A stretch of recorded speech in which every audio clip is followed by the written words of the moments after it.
আসসালামু আলাইকুম রহমতুল্লাহি ওবরকাতুহ। সম্মানিত দর্শক, সরকার অর্থাৎ বিএনপি সরকার ঋণের জন্য দাঁড়ে দাঁড়ে ঘুরছে। যত অর্থনীতিবিদ আছেন এবং অর্থ সংক্রান্ত যে সকল পত্রপত্রিকা রয়েছেন এবং দেশ বিদেশের যারা এই সরকারের অর্থনৈতিক বিষয়াদি নিয়ে আলাপ আলোচনা করেন, বিচার করেন, বিশ্লেষণ করেন, তারা সবাই এক বাক্যে বলছে যে এই সরকারের প্রথম, প্রধান এবং শেষ অথবা একমাত্র বিপদ হলো অর্থনৈতিক বিপদ এবং বিপত্তি। এই অর্থনৈতিক বিপত্তি কাটিয়ে ওঠার জন্য ইমিডিয়েটলি তার দুই ধরনের অর্থ দরকার।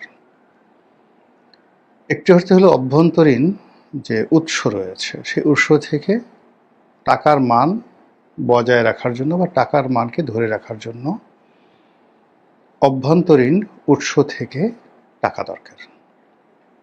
সে টাকা আসবে থেকে ব্যবসা বাণিজ্য থেকে, কর থেকে, অবকারী শুল্ক থেকে, ভ্যাট থেকে।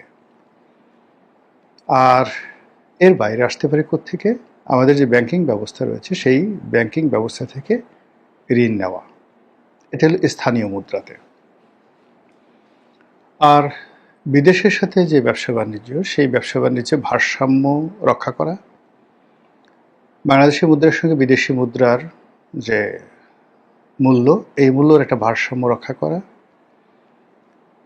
আমরা বিভিন্ন সময় বিদেশ থেকে যে ঋণ নিয়েছি তার পরিমাণ এখন সম্ভবত 1,00,000 মানে 25,000 কোটি ডলার, মানে 125 বিলিয়ন মার্কিন ডলার। তো এই 125 বিলিয়ন মার্কিন ডলারের যে ঋণ, এটার কিস্তি পরিশোধ করা, এটার সুদ পরিশোধ করা, এজন্য আমাদের আসলে বৈদেশিক মুদ্রা দরকার। এখন সেই বৈদেশিক মুদ্রা কোনো অবস্থাতেই এখন 35 বিলিয়ন বা 30 বিলিয়ন ডলার আছে, এটা সমস্যা নয়। সমস্যা হলো এই ট্রানজ্যাকশনটা নিয়মিত হওয়া দরকার। সেই নিয়মিত হওয়ার জন্য যেমন ধরুন গার্মেন্টস আমরা এক্সপোর্ট করছি, তো সেই এক্সপোর্ট দিয়ে আমাকে আবার লোকালি ধরুন একটা গার্মেন্টস 100 কোটি ডলারের এক্সপোর্ট করেছে। এখন এই 100 কোটি ডলারের সমপরিমাণ বাংলা টাকা আমাকে তাকে দিয়ে দিতে হচ্ছে। আবার এই সমপরিমাণ টাকা যেগুলো সে বিদেশ থেকে এলসির মাধ্যমে পণ্য আমদানি করেছে সেটার পরিশোধ করতে হচ্ছে। ফলে এখান থেকে আসলে তার যে লাভ সেটা বৈদেশিক মুদ্রায় লাভ নয়, এটা ট্যাক্স, ভ্যাট, এআইটি এই সংক্রান্ত যে আয় করেছে সেই আয়টা স্থানীয় মুদ্রায় কাউন্ট হবে, বৈদেশিক মুদ্রায় কাউন্ট হবে না।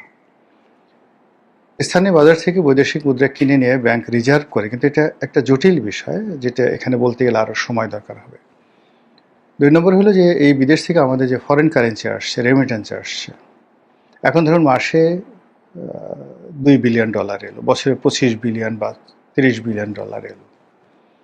এটা বাংলাদেশ ব্যাংক এটা রেখে এটা সমপরিমাণ অর্থ সে করে কি সেন্ট্রাল ব্যাংক থেকে বা শিডিউল ব্যাংক থেকে যাদের নামে এই টাকা পাঠানো হয় তাদের অ্যাকাউন্টে ট্রান্সফার করে।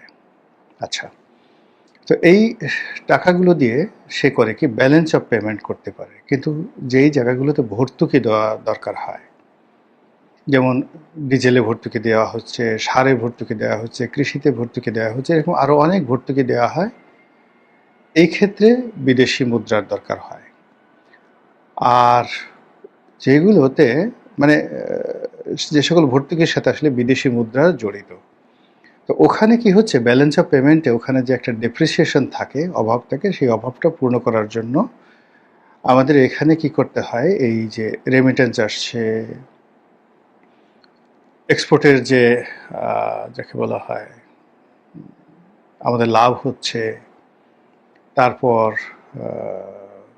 বিদেশ থেকে যে লোন পাচ্ছি, এগুলোর মাধ্যমে একটা ফান্ড তৈরি করতে হয়, যে ফান্ড দিয়ে মূলত আমাদের এই যে ব্যালেন্স অফ পেমেন্ট বিদেশি মুদ্রা থেকে স্থানীয় মুদ্রা আর বিদেশি মুদ্রার যে সকল পণ্য এবং সেবাতে আমাদের ভর্তুকি দিতে হচ্ছে সেইগুলোতে ব্যালেন্স অফ পেমেন্ট করতে হয়। তো সেই সকল ব্যালেন্স অফ পেমেন্ট করতে গিয়ে এই মুহূর্তে ডলারের মারাত্মক ক্রাইসিস, আর স্থানীয় মুদ্রার ক্রাইসিস আরও বেশি। এখন সরকার এই পরিস্থিতি সামাল দেওয়ার জন্য যদি ঘন ঘন মুদ্রা ছাপায়, টাকার মূল্য এমন পর্যায়ে চলে আসবে যে 1 কেজি চালের জন্য হয়তো আপনাকে 1 কেজি টাকা দেওয়া লাগতে পারে। এরকম বহু ঘটনা, জার্মানিতে এই ঘটনা ঘটেছে। প্রথম মহাযুদ্ধের পরে জার্মানির মুদ্রা, এটার মূল্য এমন পর্যায়ে কমে গেল যে পণ্যের বিনিময়ে ওজন করে টাকা দেওয়া হতো। এরকম একটা অবস্থা তৈরি হয়েছিল। সেই অবস্থা কিন্তু এখন বাংলাদেশে যে হবে না, এ কথা বলা যাচ্ছে না।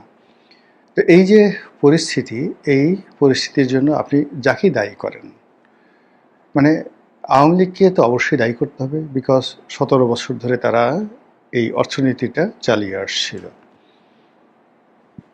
এবং সেই সময়টিতে অর্থনীতির যে কয়েকটি সূচক, সেই সূচকগুলো ফুলিয়ে ফাঁপিয়ে দেখা হতো, যেমন জিডিপি। তো জিডিপিতে তারা প্রচুর পরিমাণ হাঙ্কি পাঙ্কি যেটিকে বলা হয়, গোজামিল দিত। তারপর তাদের যে বৈদেশিক মুদ্রার রিজার্ভ, এখানেও প্রায় $10 বিলিয়ন হিসাবের গরমিল ছিল, এবং এটা এখনো পর্যন্ত সরকার টেনে যাচ্ছে টিল নাও।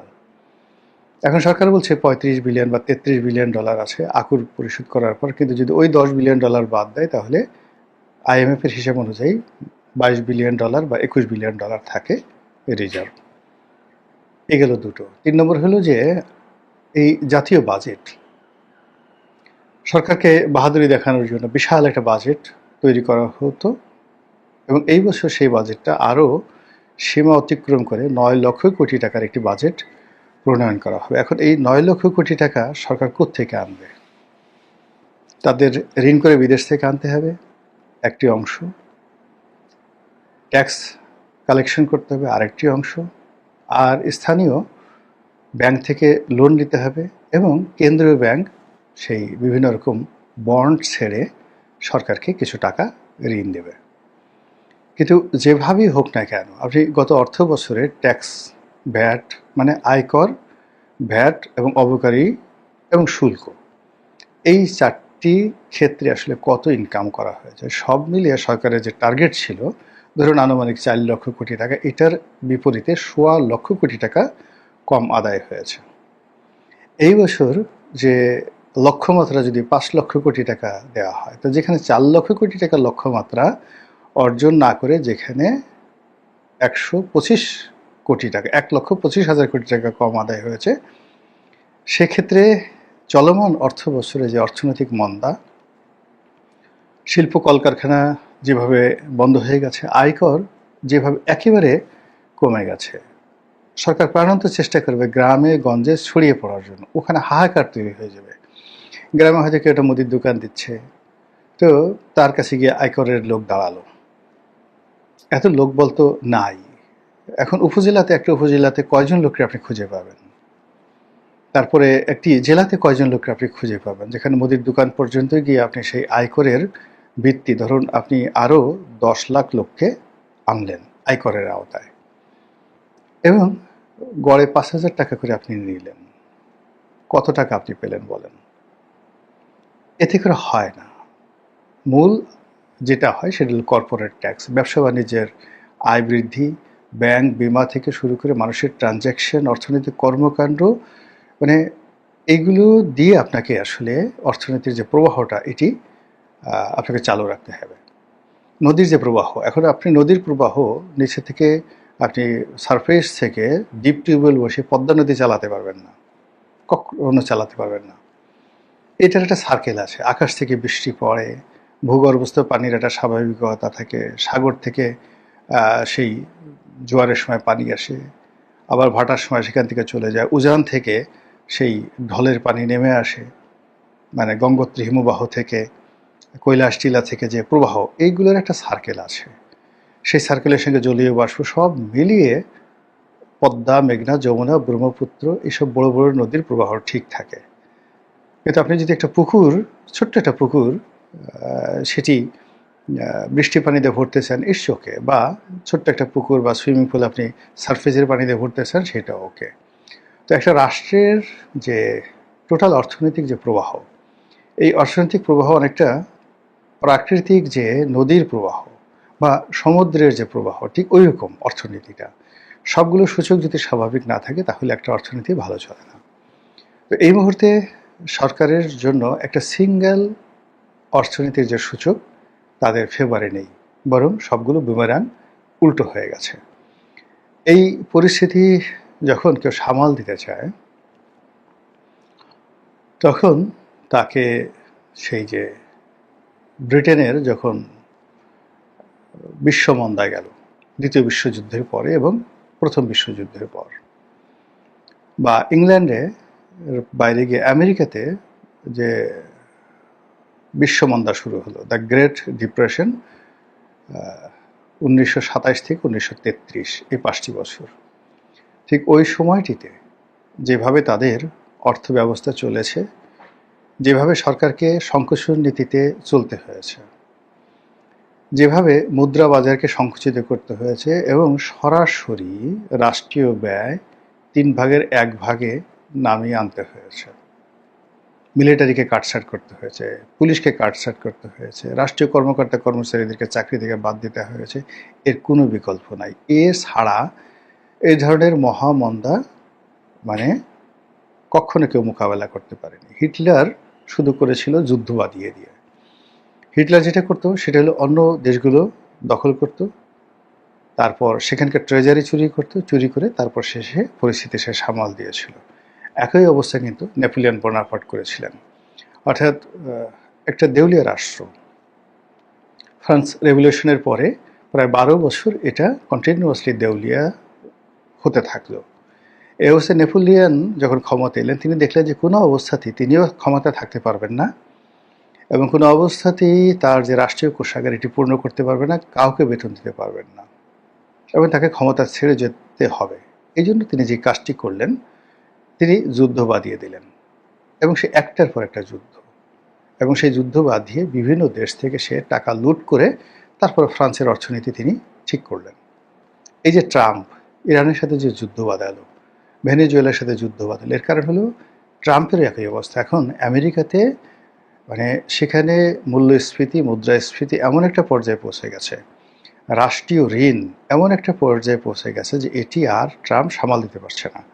ফলে যে কোনোভাবে তাকে ডাকাতি করে হোক কিংবা ছিনতাই করে হোক, রাহাজানি করে হোক রাষ্ট্র চালাতে হবে। এই কারণে সে একেবারে ইরানের সাথে যে যুদ্ধটা বাঁধিয়ে দিল এবং এই যুদ্ধে সে জয়লাভ না করার কারণে তার পরিস্থিতি আরও খারাপ হয়েছে। এখন আমরা কি যুদ্ধ করতে পারবো? কক্ষণই